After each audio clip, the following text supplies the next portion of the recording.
ஆன்மீக நண்பர்கள் அனைவருக்கும் அன்பு கலந்த வணக்கங்கள். இன்றைக்கு நாங்கள் ஆன்மீகம் சம்மந்தமான பதிவில் பார்த்தீங்கன்னா, தை சனிக்கிழமை ஹனுமன் வழிபாடு எப்படி செய்கிறது அப்படின்றத பற்றி பார்க்கலாம் வாங்க.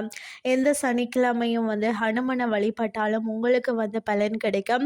அதில் எந்த சந்தேகமும் கிடையாது. இருந்தாலும் பல மடங்கு பலனை ஒட்டுமொத்தமாக பெறணும் அப்படின்னு சொன்னால் தை மாத சனிக்கிழமை ஹனுமனை வழிபாடு செய்யணும்.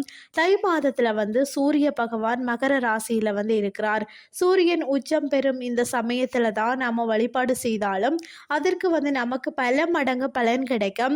அதற்காகத்தான் இந்த தை வெள்ளி, தை செவ்வாய், தை அமாவாசை, தை பௌர்ணமி, தை பூசம் என்று அனைத்து விசேஷ நாட்களையும் மிக விமர்சையாக கொண்டாடுகின்றோம். ஏன் தை முதலாம் நாள் கூட தை திருநாள் அன்று கூட நம்ம கொண்டாடாத பண்டிகையா?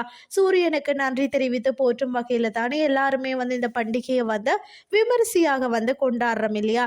இப்படி இந்த தை மாதத்தில் வரும் சிறப்புகளை ஒரு பதிவில் அடக்கி சொல்லிவிட முடியாதுன்னு தான் சொல்லணும். சரி, நீங்கள் நல்ல வேலை கிடைக்காமல் ரொம்பவும் கஷ்டப்பட்டு கொண்டிருக்கிறீர்களா? உங்களுடைய ஜாதக கட்டத்தில் சனி பகவானால் தோஷம் இருக்கிறதா? ராகு கேதுவால் பிரச்சனை இருக்கிறதா? கவலையே படாதீங்க.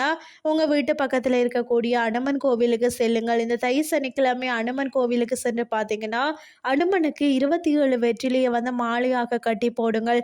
108 முறை அனுமன வலம் வருங்கள். அது மட்டும் இல்லாமல் ஒரு முறை அனுமன வலம் அனுமன் முன்பு நின்று நமஸ்காரம் செய்து ஜெய் ஸ்ரீராம் என்று சொல்ல வேண்டும். 2வது முறை சுற்றி வரும்போது அனுமனை நமஸ்காரம் செய்து ஒரு முறை ஜெய் ஸ்ரீராம் சொல்லணும்.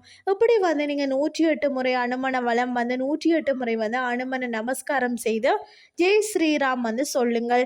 கையில் 108 பூக்கள் எடுத்து கொள்ளுங்கள்.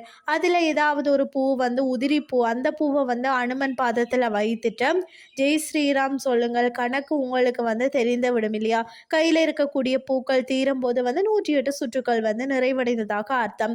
இந்த தை மாதத்தில் சனிக்கிழமை மட்டும் இந்த பரிகாரத்தை நீங்கள் செய்துட்டீங்கன்னு சொன்னால் உங்கள் வாழ்க்கையை வெல்ல வேறு யாராலும் முடியாது. அனுமனது மனது பலம் உங்களுக்குள் வந்து விடும் என்று சொல்லலாம். அதாவது வழிபாட்டை முடித்துட்டு சிறு நேரம் அனுமன் கோவில் அமர்ந்து உங்கள் பிரார்த்தனையை அனுமனிடம் வைக்கலாம். பிறகு வீடு திரும்பலாம். ஒவ்வொரு சனிக்கிழமையும் உங்களால் இந்த பரிகாரத்தை செய்ய முடியுமா? செய்யுங்கள். வாழ்க்கையில் இருக்கக்கூடிய கஷ்டங்கள் எப்படி விலகுகிறது என்று மட்டுமே நீங்கள் பாருங்கள். இந்த தை மாதம் முடிவதற்குள் உங்கள் வாழ்க்கையில் ஒரு நல்ல விடிவு காலம் பிறந்துவிடும். தை மாதம் சனிக்கிழமைகளில் அனுமனை இப்படி கும்பிட்டால் தான் அடுத்த ஒரு வருடத்திற்குள் ஜொலியாக இருக்கலாம். பார்த்துக்கோங்க. திருமணம் நடக்காதவர்கள், வேலை கிடைக்காதவர்கள், வெளிநாடு செல்ல வேண்டும் என்று ஆசைப்படுற நீங்க, கணவன் மனைவி பிரிந்திருப்பவர்கள், நன்றாக படிக்காத மாணவர்கள், இப்படி உங்களுக்கு என்னென்ன பிரச்சனை இருந்தாலும் சரி இந்த பரிகாரத்தை நீங்கள் செய்யலாம். அனுமன் உங்களுக்கு வரங்களை வாரி வாரி கொடுத்து விடுவார். இந்த தை யாருக்கு வழி காட்டுகிறதோ இல்லையோ உங்களுக்கு இந்த பரிகாரத்தின் மூலம் இந்த பதிவின் மூலம் நல்ல வழியை காட்டுகிறது. நம்பிக்கை உள்ளவர்கள் இந்த பரிகாரத்தை செய்யுங்கள். நல்லதே நடக்கும் என்ற தகவலுடன் இன்றைய ஆன்மீகம் சார்ந்த பதிவை நிறைவு செய்து கொள்கிறேன். இதே மாதிரி இன்னும் மற்றும் ஒரு ஆன்மீகம் சார்ந்த பதிவோடு உங்களை சந்திக்கிறேன். நன்றி.